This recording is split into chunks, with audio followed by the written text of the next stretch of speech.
ከዊሃ ጋር ላገናኛት ነው ነፂ እንግዲህ ታውቂያታለሽ ሶሻል ሚዲያ ላይ አንድ ቀን ዘፈን ትሰራላችሁ ዊሃዬ ከሷ ጋር አንድ ቀን ዘፈን ትሰራላችሁ ማርያምን ምንድነው ያልኳት መሰለሽ ስግጥ ብለን በቃ እንጠይቃለን ያልኳት ስለዚህ አይደል እንዴ ነፃነት ይባላል እሺ አርነኪሽ እኔም ሰልታውክሽ ደስ ብለኝ በድጋሚ ሰላም ልበልሽ እሺ ቴንክ ዩ ተፈቅዷል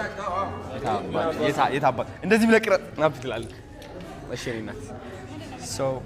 እሷ እንግዲህ ምድር ቃል የገባውላት የኢትዮጵያ ትልቅ አርቲስት አደርግሻለሁ ነው ያልኳት because ተስጦ ስላላት ማለት ነው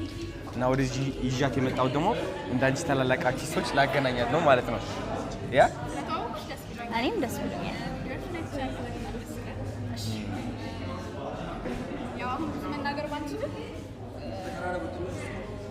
ያ አታስጨንቁኝ መልዕክት እያስተላለፍኩ ነው እንደ ጀማሪ ሙዚቃ የለሽማ የለኝም በሚያስፈልገው ነገር አለ እሺ ሌሎች ሰዎችም አሉ ብዬ አስባለሁኝ እሺ ያ አዶኒም አለ አለ ሱማ አለ ራሷም አለች እኔም አለው አይ አለን ማለት ነው ሁሉም ሰው አለ አሁን እሷ አፍሪማ ነው የሚባለው አይደል በአፍሪካ ደረጃ ውድድር አለ እየተወዳደረች ነው ያለችው እና አንቺም አንድ ቀን እንደዛ እንድትወጪ ነው የምፈልገው እሺ ዘንድ ደግሞ ስንመጣ በደንብ ኢንስፓየር እናደርጋለን ብዬ አስባለሁ ብዙ አርቲስቶች ነው እና አርቲስት ብቻ ሳይሆን ታዳጊዎችንም ስላልተለመደኛ ጋር ይዘን ስንመጣ ደግሞ ገረቤ ላይክ ሞር ኢንካሬጂንግ ለሁሉም ሰው so you got you thank you so much Rai you're welcome thank you photo and this yeah sure